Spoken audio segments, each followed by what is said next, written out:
Good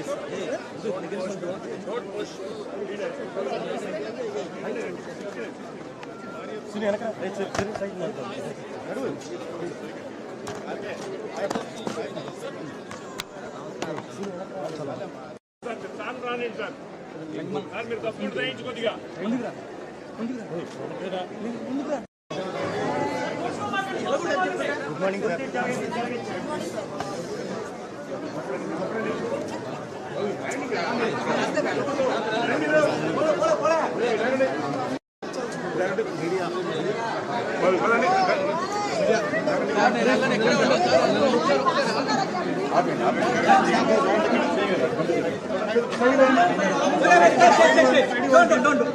No.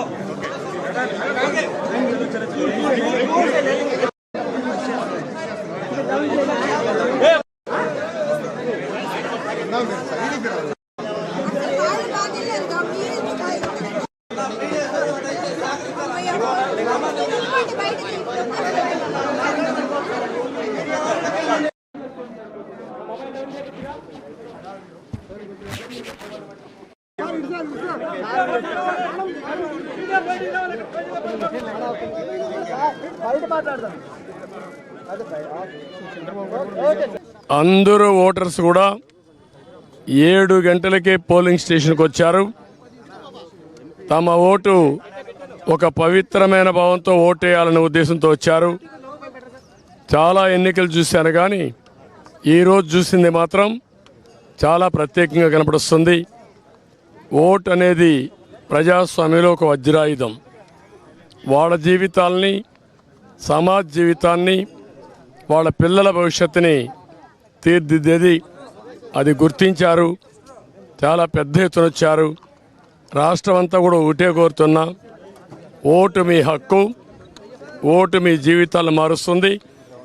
అదే మాదిరిగా మీ భవిష్యత్తును మారుస్తుంది. మీ పిల్లలే కాకుండా మీ భావితరాల పిల్లలకు కూడా పునాదులు ఇస్తుంది. దయచేసి బాధ్యతగా ప్రతి ఒక్కరూ రావాలి, ఓటు వేసుకోవాలి, ఓటు వేయాలి. తద్వారా మీ యొక్క మనోభావాలు తెలియజేసి రేపు రాబోయే రోజుల్లో ఏదైతే సుపరిపాలన ఉంటుందో ఆ సుపరిపాలనకు నాంది పలకాల్సిందిగా మరొక్కసారి కోరుకుంటూ మరొక్కసారి అందరినీ విజ్ఞప్తి చేస్తున్నా, అశ్రద్ధ చేయొద్దండి. ప్రతి ఒక్క వ్యక్తి యొక్క బాధ్యత. ఎక్కడో అమెరికా నుంచి, హైదరాబాద్ నుంచి, లేకుంటే బాంబే నుంచి, వివిధ నగరాల నుంచి, బెంగళూరు నుంచి, చెన్నై నుంచి, అనేక నగరాల నుంచి వాళ్లే డబ్బులు ఖర్చు పెట్టుకుని అభ్యర్థులు తెలియకపోయినా ఒక పార్టీ విధానాలతో వాళ్ళు ముందుకు వచ్చే పరిస్థితికి వచ్చారు.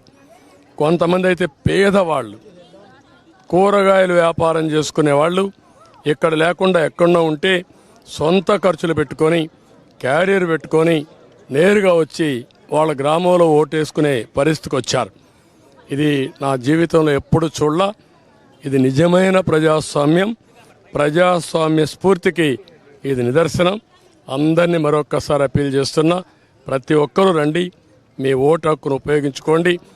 ఏ వ్యక్తి కూడా నేను చూశాను, వికలాంగులు, వృద్ధులు, నడవలేని వాళ్ళు వీల్ చైర్లో వచ్చి ఇది నా బాధ్యత, నేను ఓటేస్తానని చెప్పినప్పుడు నాకు చాలా ఆనందం కలిగింది. ఒళ్ళంతా పులకరించే పరిస్థితి వచ్చింది. ఇది వినూత్నమైన అనుభవం. అందరికీ మరొక్కసారి అభినందనలు.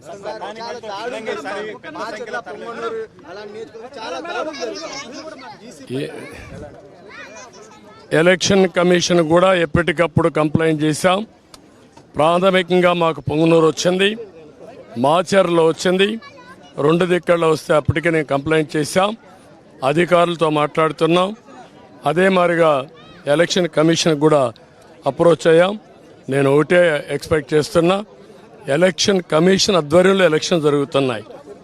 ఇది రాష్ట్ర ఎన్నికల కమిషన్ కాదు. ఆ విషయం ఈ నాయకులు గుర్తుపెట్టుకోవాలి. ఎవరైనా ఒకటే కోరుతున్నా, ప్రజాస్వామ్యంలో ప్రజాస్వామ్యాన్ని అపహాస్యం చేయాలని ప్రయత్నం చేస్తే మాత్రం ఎట్టి పరిస్థితుల్లో మా కార్యకర్తలు కూడా గమనుండరు. జనైన్గా లా అండ్ ఆర్డర్ ప్రకారం మీరు ఓట్లేయండి. ప్రజా అభిష్టం నెరవేరాలి, దానికి మేము కట్టుబడి ఉంటాం. కానీ ప్రజాభిష్టాన్ని వమ్ము చేసే విధంగా రౌడీజంతో, గూండాయిజంతో మా ఏజెంట్లు కిడ్నాప్ చేస్తే మాత్రం ఎట్టి పరిస్థితుల్లో పోషించాం. ఎలక్షన్ కమిషన్ డిమాండ్ చేస్తున్నాం. పోలీస్ అధికారులను డిమాండ్ చేస్తున్నాం. ఎక్కడా అవాంఛనీయ సంఘటనలు జరగకుండా కాపాడవలసిన బాధ్యత మీది. ప్రతి ఒక్కరి వ్యక్తికి స్వేచ్ఛ ఉంది, స్వేచ్ఛగా ఓటేయాలి. ప్రతి ఒక్క రాజకీయ పార్టీకి స్వేచ్ఛ ఉంది, వాళ్ళ ఏజెంట్లు పెట్టుకునే హక్కు ఉంది, వాళ్ళ ఏజెంట్లు అలో చేయాలి, మీరే ప్రొటెక్ట్ చేయాలి, అది మీ బాధ్యత. The people have come out. The turnover only shows that people want democracy.